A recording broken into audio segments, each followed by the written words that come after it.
Pessoal, boa tarde, né? Nós vamos dar continuidade aos nossos estudos, né? Na quarta semana. Nessa aula nós vamos falar sobre o segundo reinado, ainda dentro de Brasil e Império, né? Da nossa história do Brasil, que é tão importante. Porque para a gente compreender muito da nossa atual situação, né? A gente tem que entender sobre a nossa história, sobre a nossa construção enquanto nação, né?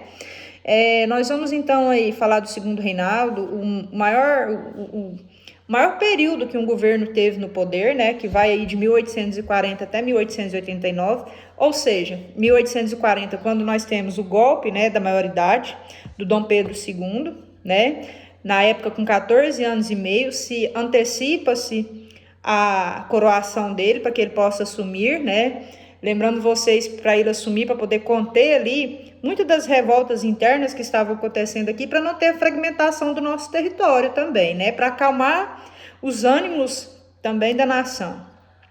O que nós vamos ter aí então? Quando a gente tem aí, a gente fala primeiro o que vai acontecer aqui de forma interna, né? Nós vamos ter aí, na questão política ali, para controlar um pouco essa questão dos partidos políticos aqui dentro, dos liberais e dos conservadores, nós vamos ter a criação do parlamento às avessas, né, pelo Dom Pedro II. Diferente daquele parlamento inglês que a gente conhece.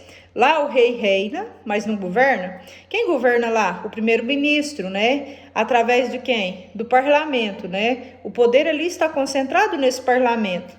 Ao contrário do que a gente vai ter aqui. Por quê? Porque por causa do poder moderador, lembra o quarto poder que dava plenos poderes ao imperador, porque nós temos o judiciário, o executivo e o legislativo. O poder moderador, ele poderia interferir sobre os outros três, tá bom? Ao contrário de lá que a gente tinha um parlamento, todo o poder era concentrado na mão de quem? Do imperador. E o que acontece lá? Olha, quem que indicava o chefe de governo lá? Quem que indica até hoje o chefe de governo lá? A maioria do parlamento.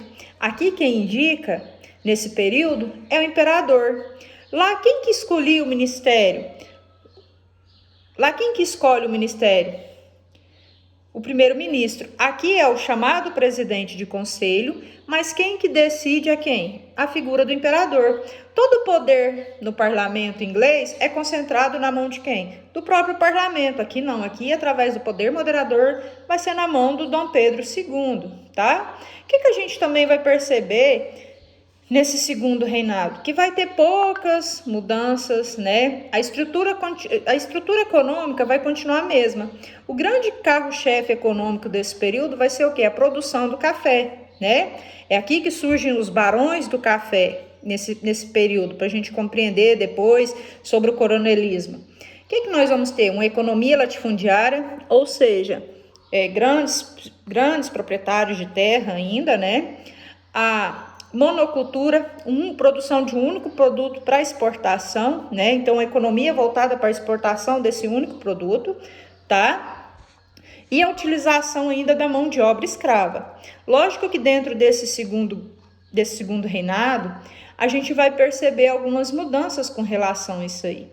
Por quê? Porque lá em 1845, nós vamos ter a lei Bill Arbidin, que é uma lei o quê?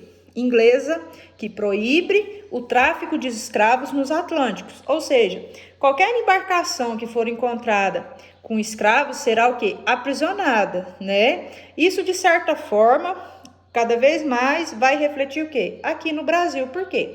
Porque em 1850 nós vamos ter aqui a Lei Eusébio de Queiroz, né? O que vai ser essa Lei Eusébio de Queiroz? Ela vai proibir a importação de escravos, ou seja, vai proibir a importação de escravos e vai liberar... Só que aí o que acontece? Vai liberar de certa forma, a gente vai ter aqui, liberando esses capitais antes usados, o quê? Para reposição, né? Então, nós vamos ter isso daí. Ou seja, então a gente vai ter... O que é liberar esses capitais antes utilizados para reposição? É você pegar esse dinheiro e investir em outra coisa, tá? Então, nós vamos ter um certo surto industrial aí, um surto, ou seja, né? E a gente vai ter aí esse surto porque a gente vai ter investimento em outras áreas, principalmente esse surto industrial. Nós vamos ter o quê? A figura do Barão de Mauá, né? Só que a gente vai ter aí pouco investimento, tá? Pouco apoio, falta de apoio do governo, né? Sabotagens, oposições dos latifundiários, principalmente a concorrência inglesa, tá bom? Então nós vamos ter isso daí. E nós temos ainda dentro desse contexto a lei de terras, né? Que é o que é essa lei de terras? Por quê? Porque quando há essa proibição de tráfico de escravos, a gente vai ter depois uma entrada de imigrantes para cá, tá? Então, isso aí, de certa forma, é o quê? O que vai ser essa lei de terras de 1850? Vai proibir o acesso à terra, seja por doação ou ocupação, né? Vai se excluir aí quem? Imigrantes, ex-escravos, homens livres e os pobres, tá? Por quê? Porque as terras vão ter um preço muito elevado. Então, qual que vai ser a única alternativa aí? Trabalhar, né, para os grandes proprietários ou comerciantes, tá bom? A terra, então, se torna o quê? Algo muito valioso, tá? Então, nós vamos ter isso daí.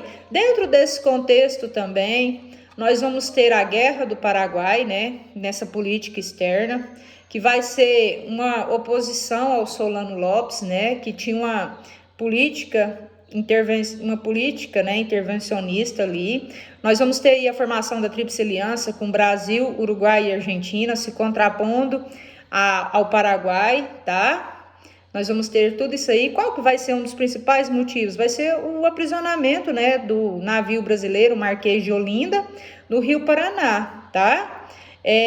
Então, nós vamos ter isso daí como o estopim, né, como se fosse a declaração da Guerra do Paraguai, tá? Nós vamos ter aí, quando a gente faz um balanço da guerra, o Brasil vai ter um endividamento muito grande, né? Fora as perdas humanas que nós vamos ter nesse conflito, tá? Então, nós vamos ter tudo isso daí. E a Guerra do Paraguai, de certa forma, ela é um dos influenciadores depois que gera o quê? A crise na monarquia, né? Um dos fatores que vai favorecer para que tenha a crise da monarquia, do segundo reinado.